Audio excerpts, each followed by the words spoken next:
Good afternoon. मैं मोनाज आप सभी का सोशल संवाद में स्वागत करती हूँ। आज हमारे साथ एक ऐसी पर्सनालिटी जुड़े हैं जो किसी इंट्रोडक्शन के मोहताज नहीं है। हमारे आज की गेस्ट है डॉक्टर सुमन मिश्रा, जो कि कुवैत से ऑनलाइन हमारे खास शो में जुड़े हैं, जो दांतों की समस्या और देखभाल के संबंध में आपको जानकारी देंगे। इनके बारे में आपको बताते चले कि ये छपरा बिहार के रहने वाले हैं और अभी कुवैत में एज अ पेडियाट्रिक डेंटिस्ट काम कर रहे हैं। डॉक्टर सुमन मिश्रा, जिन्हें लास्ट 10 ईयर्स से उन्हें मिनिस्ट्री ऑफ हेल्थ कुवैत से लगातार बेस्ट सर्विस देने के लिए उन्हें गोल्ड मेडल से अवॉर्डेड किया गया है। इन्होंने देश विदेश में कई सारे फ्री डेंटल मेडिकल कैंप लगाकर लोगों की सेवा की है। अब इनकी इच्छा है कि वो अपने मदरलैंड बिहार में भी फ्री चेकअप कैंप लगाकर लोगों की सेवा करें। हम आपको मिलवाते हैं सुमन मिश्रा जी से। डॉक्टर साहब, सबसे पहले सोशल संवाद में आपका स्वागत है। डॉक्टर साहब, मैं चाहती हूँ कि आप सभी को शॉर्ट में और हमारे व्यूअर्स को अपने बारे में बता दें। बहुत बहुत धन्यवाद मोनाज जी और आपके टीम सोशल संवाद को। मैं आप सबका अभिनंदन करता हूँ। मैं डॉक्टर सुमंत मिश्रा, मैंने अपना BDS bachelors Maulana Azad institute of dental sciences Delhi university से गोल्ड मेडल के साथ किया है। उसके बाद मैं यूनिवर्सिटी ऑफ हेलसिंकी फिनलैंड में गया, जहां पे मैंने post graduate certificate courses honours के साथ जॉब किया। और फिर मैं university of London, Queen Mary university London में masters in clinical paediatric dentistry किया। बाद में मैंने स्कॉटलैंड के पास नॉर्थ कुम्ब्रिया NHS ट्रस्ट में ओरल मैक्सिलोफेशियल सर्जन का पोस्ट पे काम किया और ऑलमोस्ट 11 इयर्स से कुवैत मिनिस्ट्री ऑफ हेल्थ में एज अ पीडियाट्रिक डेंटिस्ट में काम कर रहा हूं। और इसी पीछे मैं बहुत सारे charitable activities, outreach programmes, community services करता रहता हूं। इसके लिए नेपाल में भी गया, त्रिपुरा में गया, दिल्ली, यूपी में बहुत सारे कैंप्स लगाए और यहाँ पे भी इंडोनेशियन कम्युनिटी के साथ और भी बहुत सारे कम्युनिटीज, सीरियन, इजिप्शियन, लेबनीज, फिलिस्तीन, जॉर्डन, कुवैतीज, इन सब के साथ मैं लिएज करके काम करता रहता हूँ एंड उनको सोशल सर्विसेज उनके साथ करता रहता हूँ। तो बहुत बहुत धन्यवाद। Thank you sir. डॉक्टर साहब, आपसे मेरा पहला सवाल है कि हमारे जीवन में दांतों का क्या महत्व है? हाँ जी मुनाज जी, आपने ये सवाल बहुत अच्छा किया है, क्योंकि आजकल की फास्ट लाइफ में कितनी बार हम मेकअप करते हैं, आउटर अपीयरेंसेस को बहुत ज्यादा एम्फेसिस देते हैं, लेकिन भूल जाते हैं दांतों के बारे में, ओरल हेल्थ के बारे में, माउथ के बारे में। कितने सारे पेशेंट्स से जब मैंने इंटरव्यू लिया, उनसे बातचीत की, तो उन्होंने कहा कि I don't have time brush करने के लिए। आई वाज शॉक्ड कि ब्रश करने के लिए टाइम नहीं है, लेकिन ये बहुत जरूरी होता है। Being a paediatric dentist, child dentist में हूं, तो चाइल्ड डेंटिस्ट का ये रोल होता है कि बच्चों का बिहेवियर शेप करे। सो बच्चे छोटे होते हैं, यंग इंप्रेशनेबल माइंड होते हैं और वो future citizens of a society होते हैं। और अगर हम उनको कम्युनिकेट करें तो वो बातें स्कूल में भी फैलाएंगे और टीचर्स को भी और पेरेंट्स को भी, तो ये जल्दी फैलता है और we can mould their behaviour for the future of a society. तो ओरल हेल्थ क्यों, ओरल हेल्थ, माउथ हेल्थ की इंपॉर्टेंस क्यों? क्योंकि जो माउथ होता है, ओरल हेल्थ होता है, mouth forms the portal of entry, gateway of entry to the whole body. जो भी कुछ हम खाना लेते हैं, पीते हैं, कुछ भी, सब कुछ मुंह से होकर जाता है।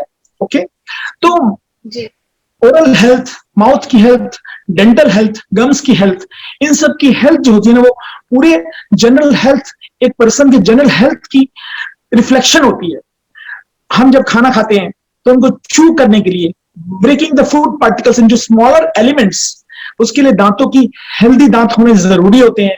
अगर दांतों में कैविटीज होंगे, अगर दांतों में पेन है, गम्स हेल्दी नहीं है, तो ये कॉम्प्रोमाइज हो जाएगा। और आपने सुना होगा कि मैं यहां से चबा नहीं पा रहा हूं या पा रही हूं बिकॉज यहाँ पे दर्द होता है, तो च्यूइंग या breaking the food particles compromise हो जाता है, उसकी वजह से हम कितने सारे उसके जो न्यूट्रिशंस जो पोषक पदार्थ होते हैं वो यूटिलाइज करने में, डाइजेशन में, एब्जॉर्प्शन में मुश्किल हो सकती है। और स्माइल, ब्यूटी, अपीयरेंस और फ्रेश ब्रेथ में काफी रोल होता है ओरल हेल्थ का। कितनी सारे अल्फाबेट्स होते हैं, उनको भी बोलने में, जैसे कि टी है, ता ता ता ता अगर बोलेंगे तो हमारे जो टंग होते हैं वो अपर टीथ के साथ लगते हैं, तो अगर दांत नहीं होंगे या अच्छे नहीं होंगे, हेल्थी नहीं होंगे, या वहां पे मिसिंग टीथ होंगे तो स्पीच के साथ भी कॉम्प्रोमाइज हो जाता है। और डाइजेस्टिव एंजाइम्स जो होते हैं सलाइवा में होते हैं, ओके, तो जो भी हम खाना खाते हैं सलाइवा से ही डाइजेशन प्रोसेस स्टार्ट हो जाता है। और साइकोलॉजिकल इश्यूज या बुलिंग या डिप्रेशन हो सकता है जब छोटे बच्चों को दांतों आगे के लेट से फ्रंट टीथ में कुछ कीड़े लगे हों, कैविटीज लगे हों, वो ब्लैक ब्लैक हों, तो बच्चे शाई होंगे, अच्छी तरह से स्माइल नहीं करेंगे, वो दबा कर रखेंगे, स्माइल भी प्रॉपर नहीं करेंगे, बैड ब्रेथ आएगी उनके मुंह से तो वो शर्माएंगे, तो उससे उनके जो फ्रेंड्स है वो उनको बुली कर सकते हैं, उनका मजाक उड़ाएंगे, तो उससे फिर साइकोलॉजिकल स्ट्रेस हो सकता है। बच्चे शाई और भी ज्यादा हो जाएंगे, इंट्रोवर्ट हो जाएंगे, उनकी इमोशनल ग्रोथ हैम्पर्ड हो जाएगी, इम्पेयर्ड हो जाएगी, साथ साथ उनकी फिजिकल ग्रोथ भी इम्पेयर्ड हो जाएगी। तो कितना इंपॉर्टेंट रोल है ये। और जनरल बॉडी हेल्थ के साथ भी एसोसिएशन होता है। कितने सारे अमेरिकन ब्रिटिश जर्नल्स में ये पाया गया है कि जो गम्स अगर कॉम्प्रोमाइज्ड हेल्थ वाले गम्स होते हैं, इन्फेक्टेड गम्स होते हैं, तो उसमें से जो बैक्टीरियाज होते हैं, माउथ में अच्छे बैक्टीरियाज भी होते हैं, बुरे, बैड एंड गुड बैक्टीरियाज, तो जो ओरल हेल्थ अगर कॉम्प्रोमाइज होगा, इन्फेक्टेड गम्स होंगे, तो उससे जो बैक्टीरियाज होंगे वो ब्लड में जाएंगे और वो ब्लड के थ्रू हार्ट में जाएंगे और हार्ट अटैक के चांसेस, रिस्क बढ़ जाते हैं अगर गम्स की हेल्थ खराब हो, ठीक है ना।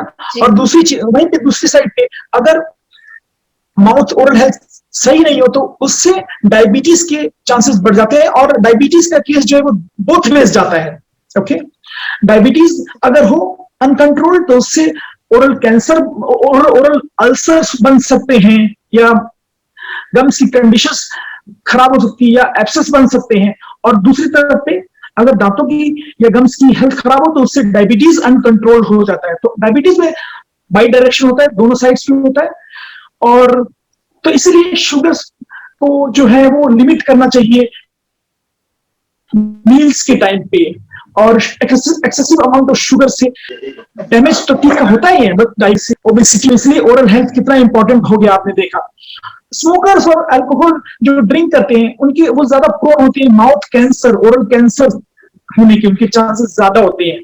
लेकिन अगर अर्ली डिटेक्शन किया जाए तो उससे माउथ कैंसर जो होते हैं उनकी सर्वाइवल रेट बढ़ जाता है और 90% सर्वाइवल रेट हो जाता है। ये एक NHS इंग्लैंड के सर्वे में पाया गया है।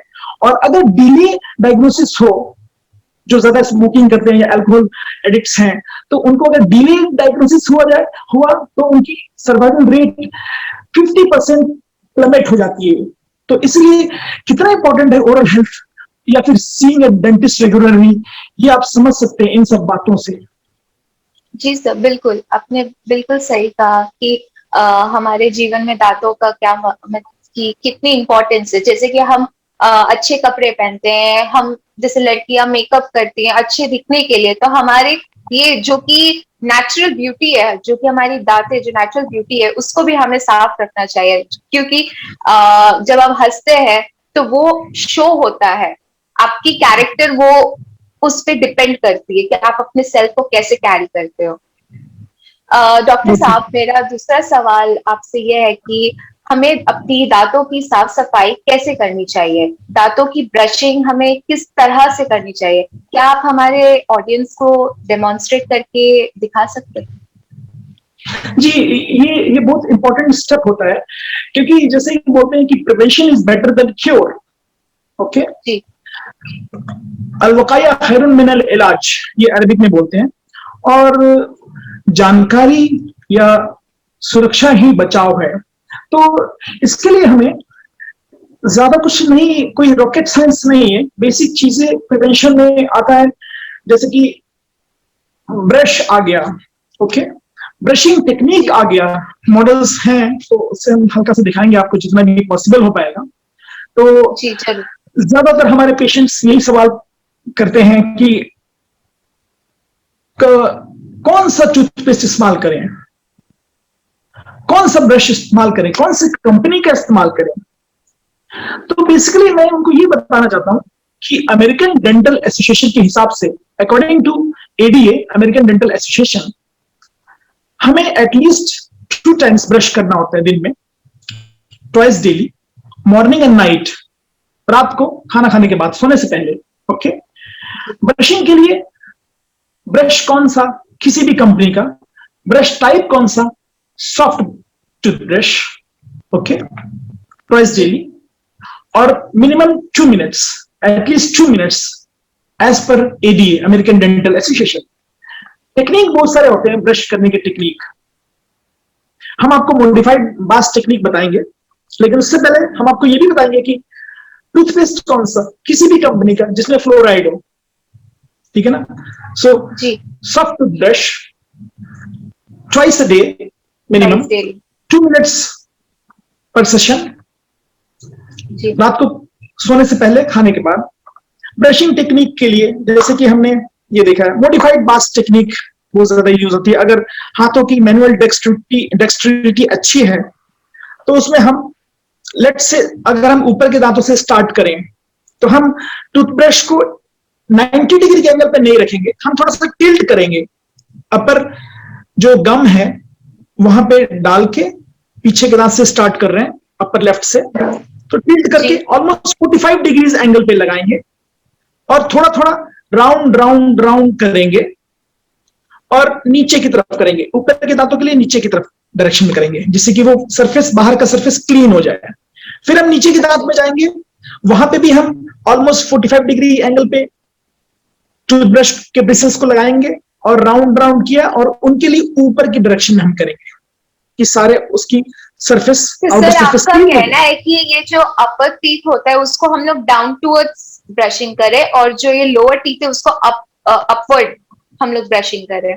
एग्जैक्टली, मसूड़ों से लेके ऊपर की साइड पे, जहां पे खाना चबाते हैं उस तरफ पे, और ऊपर के लिए नीचे हो जाता है। ओके, या अगर कंफ्यूज ना हो तो उसके लिए up and down, round round, in and out नहीं करेंगे, इन एंड आउट नहीं करेंगे, up and down, round round करेंगे। ओके, ऐसे ही अंदर के इनर सरफेस को भी क्लीन करना जरूरी होता है, सिर्फ बाहर के सरफेस को क्लीन करने से नहीं होगा, इनर सरफेस को भी क्लीन करना है। उसमें भी हम 45 डिग्री पे लगा के और फिर राउंड राउंड करके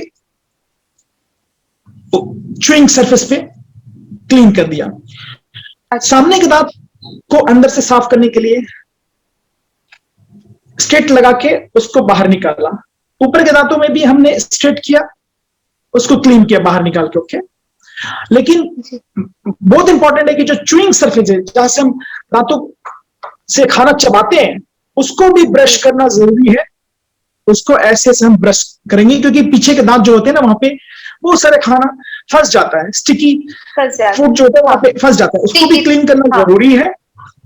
और उसके बाद ये सब हमने क्लीन सारे सरफेस को किया, उसके बाद हम भूल जाते हैं, हमें टंग, जीभ को भी साफ करना बहुत जरूरी होता है, क्योंकि टंग में भी बाहर से सॉफ्ट या क्लीन लगता होगा, लेकिन टंग में बहुत सारे बैक्टीरियाज, वायरसेस, फंगस होते हैं। उसके अगर माइक्रोस्कोप से देखा जाए तो टंग अप एंड डाउन होते हैं बहुत सारे। ओके, तो उसके अंदर बहुत सारे बैक्टीरियाज, वायरसेस या फंगी हो सकते हैं, तो उसको भी क्लीन करना जरूरी होता है। कभी कभी ब्रश के पीछे इरेगुलर सरफेस होता है, उससे क्लीन कर सकते हैं, कभी कभी टंग क्लीनर्स होते हैं, उससे क्लीन किया जा सकता है।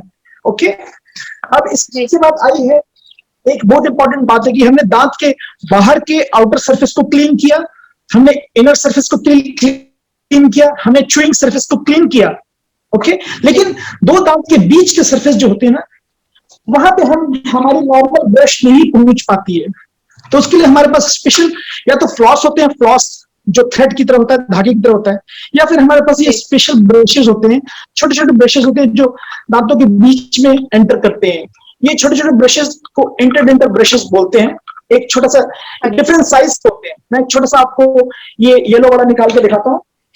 ये दो दांत के लेट से दो दांत हैं, उनके बीच में खाना फंस जाता है नेचुरली। हाँ ओके। जी। और वो नॉर्मल टूथब्रश उनमें दांतों के बीच में नहीं जाते हैं, क्लीन नहीं कर पाते हैं, तो इसके लिए हमें ऐसी इंटरडेंटल ब्रशेस को इस्तेमाल करना जरूरी होता है। ये वंस इन अ डे, यानी रात को सोने से पहले हम इस्तेमाल कर सकते हैं एक बार। ओके। ये दांतों में, हमने दांतों के बीच में डाला और ये आर पार किया without hurting the gums. Gums पे ज्यादा पुश नहीं करेंगे, दो दांत के बीच में इंसर्ट किया, और ये जो भी खाना फाइबर्स होते हैं, या जो नॉनवेज खाते हैं उनकी चिकन या मटन के फाइबर्स घुस जाते हैं, या फिर कोई skin of the fruits, Apple का स्किन एंटर किया, या फिर बहुत सारे और भी फ्रूट्स होते हैं जैसे कि ऑरेंजेस, संतरा होता है, उसके फाइबर्स घुस गए, तो हम इस इंटरडेंटल ब्रशेस से क्लीन कर सकते हैं उसको। ओके। जो कि नॉर्मल ब्रश से साफ नहीं होता है। ये सब किया, और फिर हमें माउथ वॉश, जिसको गम से ब्लीडिंग होती है उसको माउथ वॉश की जरूरत होती है, या फिर हमें गुनगुना पानी में नमक डाल के सॉल्ट वाटर रिंसेस। ओके। ये हम कर सकते हैं नाइट में सोने से पहले। तो ये एक्चुअली बेसिक ओरल हाइजीन बहुत इंपॉर्टेंट होती है, बेसिक ब्रशिंग टेक्निक्स। और टूथपेस्ट कोई भी जिसमें कि फ्लोराइड हो, और उसके बाद हम या तो फ्लॉस इस्तेमाल करें, या फिर जो ये ब्रशेज मैंने आपको दिखाए छोटे वाले, ये इस्तेमाल करें, और सॉल्ट वाटर रिंसेस या माउथ वॉश इस्तेमाल करें। तो ये बहुत इंपॉर्टेंट हो सकता है। ओके। सर, जैसे कि आपने ये इंस्ट्रूमेंट बताया था कि ये जो छोटे ब्रशेस है जो हमारे दांत के बीच में साफ करने के लिए, ये कहाँ पे अवेलेबल है? ये नॉर्मली मेडिकल शॉप्स में अवेलेबल रहती है? ये एग्जैक्टली, ये बहुत सही सवाल है, बिकॉज अवेयरनेस नहीं है इसलिए मालूम नहीं होता है। ये नॉर्मल फार्मेसिस्ट के पास अवेलेबल होते हैं, जहां पे टूथब्रश ब्रश होते हैं, जहां पे टूथपेस्ट होते हैं, वहां पे फ्लॉस भी आता है। फ्लॉस धागे की तरह होता है। ओके। और साथ में ये भी इंटरडेंटल ब्रशेस के नाम से आते हैं। तो इंटरडेंटल ब्रशेस होते हैं, ये उनके डिफरेंट साइज होते हैं, जैसे कि ब्लैक है, ये बहुत ज्यादा थिक होता है, ये ग्रे हो गया, ये ग्रीन हो गया, और ये सबसे थिन होता है, पिंक वाला। ओके। तो ये वहां पे अवेलेबल होते हैं। तो अपने डेंटिस्ट से रिकमेंड करा सकते हैं कि कौन सी साइज आपको फिट होंगी, क्योंकि सामने के दांतों में नॉर्मली कम स्पेस होते हैं, तो उनमें थिन वाली इस्तेमाल होती है, और पीछे ज्यादा स्पेसेस होते हैं पीछे के दांतों में, तो उसमें हम वाइड वाली इस्तेमाल कर सकते हैं। जैसे कि डॉक्टर साहब, जैसे कि हम जैसे कि कुछ खाना खाते हैं तो हमारे दांतों में कुछ फंस जाते हैं, तो हम अक्सर टूथपिक का यूज करते हैं। तो क्या हम ये टूथपिक का जो यूज जो हम लोग करते हैं, क्या ये हमारे दांतों के लिए सही है कि गलत है? एक्चुअली यही है इनका फंक्शन भी।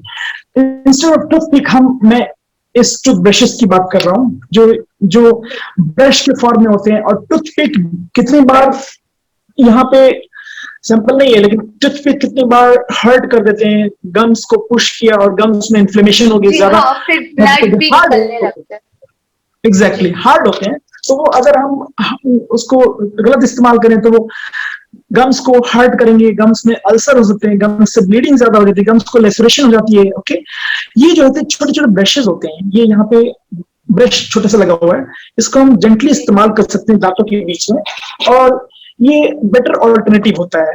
कुछ लोग फ्लॉस इस्तेमाल करते हैं, बस फ्लॉस में जैसे कि फिंगर में डाल के और फिर करना उनको डिफिकल्टी होती है, and this is very easy to use, क्योंकि ये यहाँ पे जैसे कि थंब से और इंडेक्स फिंगर से हमने पकड़ा और सामने ब्रश लगा, उसको हमने हॉरिजॉन्टली लगा दिया, ठीक है ना, हमने उसको दांतों के बीच में डाल दिया, और फिर आर पार थ्रू एंड थ्रू हो गया, slowly slowly gently without hurting the gums. तो टूथपिक से बेटर ऑप्शन मैं रिकमेंड करूंगा ये। जी, आपने सही कहा। हमारे जो व्यूअर्स जो हमारे साथ जुड़े हुए हैं, आपने बहुत अच्छी तरह से ये डेमोन्स्ट्रेट करके उन्हें बताया, क्योंकि अक्सर हमें इस बारे में जानकारी नहीं रहता। हम जैसे भी करके ब्रश कर लेते हैं कि हमें बस ब्रश करना है, कर लिया, बट हमें जो उसकी जो टेक्निक होती है, जो हमें जिस तरह से करनी चाहिए, वो टेक्निक हमें आज तक नहीं पता था। आपके द्वारा हमारे व्यूअर्स को पता चला, तो अब वो आपकी इस सलाह के थ्रू से वो अपना ख्याल रख पाएंगे अपने दांतों का ठीक से। तो हमारे साथ जुड़ने के लिए डॉक्टर सुमन मिश्रा जी, आपका बहुत बहुत धन्यवाद। तो आज हमारे साथ थे जाने माने पेडियाट्रिक डेंटिस्ट डॉक्टर सुमन मिश्रा जी। तो अगले एपिसोड में और सवालों के साथ फिर हम इनसे जुड़ेंगे। तब तक के लिए मैं मोनाज आप सबसे विदा लेती हूँ।